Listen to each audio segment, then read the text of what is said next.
صافي واحد شوف حط واحد مينيموم واحد مينيموم غير واحد المنقذ راه كان معنا هنا هو اللي طلع فيها. بغا يهضر مرحبا، ما عنديش مشكل. اللي بغا يهضر مرحبا. اش نقول اخويا؟ سلام دير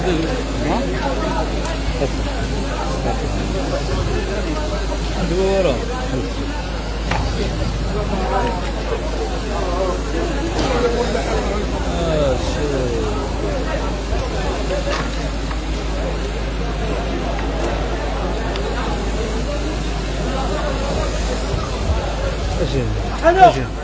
اخلمي عاود لينا اخويا اشنو وقع بالضبط هنا اخويا؟ واحد البوطه تفرقعات اخويا هنا عندنا في الحومه ديالنا. صافي جات تفرقعات جات الاخوان جات الطوموبيلات داكشي امورات اسينا اجي كان اخويا واحد المساعد اجي قول له هو اللي ساعدنا وكلف لنا بهذا الشيء كامل وتكلف الاسبان وسميتو تحرك كلشي.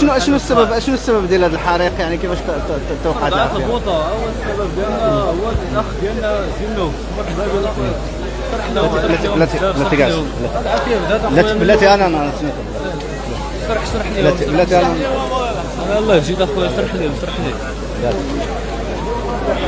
تحت فيديو فيه تاع الفيديو هو يشرح. هذا هو اللي واقع اللي حاضر من الاول.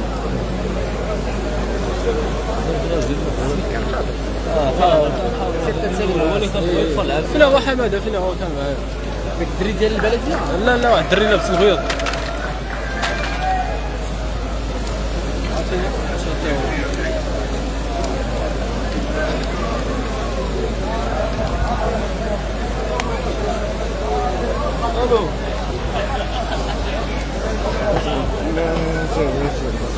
شو مشكل؟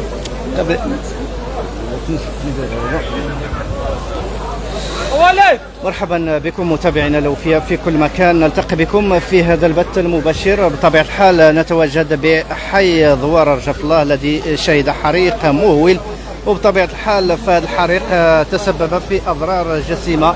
ومعنا بطبيعة الحال واحد من الناس اللي حضروا ربما هذا الحريق. اخلي الميكرو. اذا كان ممكن اخويا تعاود لنا شنو وقع اخويا هنا؟ كنا في الدار اخويا ساكنه هنا بحال الوفاء جيد ديال البوطات وداك الشيء تعاوننا مع الناس صبرهم اخويا. شحال من بوطه تفرقعت يعني تقريبا؟ تفرقعت شي جوج بوطات اللي تفرقعوا اخويا. داك الشيء اللي بقى عطيناه من تما باش نشوف فيه العافيه. وهذا الحريق شنو تسبب؟ يعني ربما كانوا خسائر تسبب هذا الحريق الملحن خسائر اخويا بزاف. يعني ما كانوش خسائر بشريه؟ لا خسائر بشريه ما كاينش. ملحن عنده خسائر والدارات يعني الدار هي تحرقات. الدار تحرقات مزيان. المهم يعني دخلتوا في ربما انتم كنتوا يعني ابطال ديال الحريق ودخلتوا في الوقت المناسب. احنا من ابناء ديال هذا الحي تعاوننا معاهم اخويا. يعني ما عمركم شفتوا شي حريق بحال هكا؟ لا اخويا اول مره. الله يصبر هاد الناس اخويا. لا شكرا. فانتم كما كتشوفوا متابعينا الاوفياء تدخل كبير لعناصر الوقايه المدنيه والتي تحاول في هذه اللحظات اخماد ما تبقى من النيران وازاله مجموعه من السلع التي تضررت بشكل كبير. كما ترون معنا على المباشر فهذا الحريق سببه انفجار مجموعه من قنينه الغاز التي ادت الى احتراق ايضا سياره كانت مركونه بجنبات هذه المحلات التجاريه. كما كتشوفوا فخسائر فادحه جدا داخل هذا المحل التجاري، وايضا خسائر كبيره على مستوى جدران هذا المنزل. ولله الحمد فالحريق لم يخلف بطبيعه الحال اي خسائر بشريه باستثناء الخسائر الماديه الفادحه. كما كتشوفوا معنا على المباشر استنفار امني كبير جدا تشهد المنطقه في هذه اللحظات نتيجة هذا الحريق المهول الذي أتى على الأخضر واليابس وتسبب في كارثة بكل ما تحمل الكلمة معنا.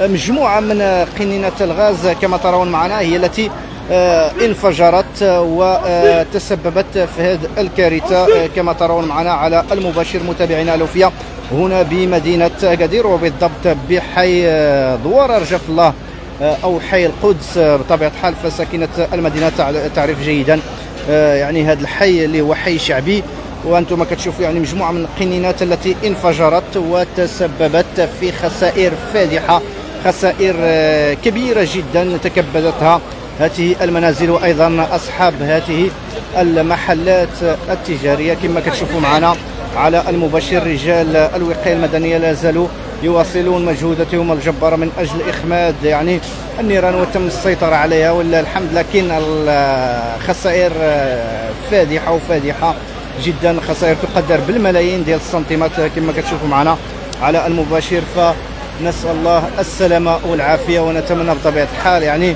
الله يصبر كما كنقولوا هاد الناس اللي بطبيعه الحال لحقت بهم مجموعه من الخسائر الفادحه. انتم كتشوفوا استنفار كبير جدا تشهد المنطقه في هذه اللحظه، تواجد مختلف السلطات المحليه وايضا مختلف عناصر الوقايه المدنيه وايضا عناصر الشرطه وقائد المنطقه وايضا رجال القوات المساعده. استنفار كبير جدا بعد انفجار مجموعه من قنينه الغاز التي ادت الى حدوث حريق ضخم وحريق مهول اتى على الاخضر واليابس والحق خسائر فادحه جدا. مجموعه من ممتلكات خاصه يعني ممتلكات احد المنازل كما كتشوفوا معنا، وايضا احدى المحلات الخاصه هنا بمدينه اكادير وبالضبط بحي القدس. كما كتشوفوا مجموعه من الشباب يتدخلون من اجل يعني ازاله مجموعه من السلع والمواد الغذائيه لهذا المحل التجاري الذي تضرر بشكل كبير جدا. فالناس يعني اللي كيتسالوا اي مكان فنحن نتواجد بحي ادوار ارجف الله بالضبط بالقدس على مستوى التقاطع بين القدس ودوار ارجف الله. حريق مهول اتى على مجموعه من السلع وايضا اتى على هذه السياره كما ترون معنا على المباشر والتي تكبدت خسائر فادحه كما كتشوفوا معنا على المباشر.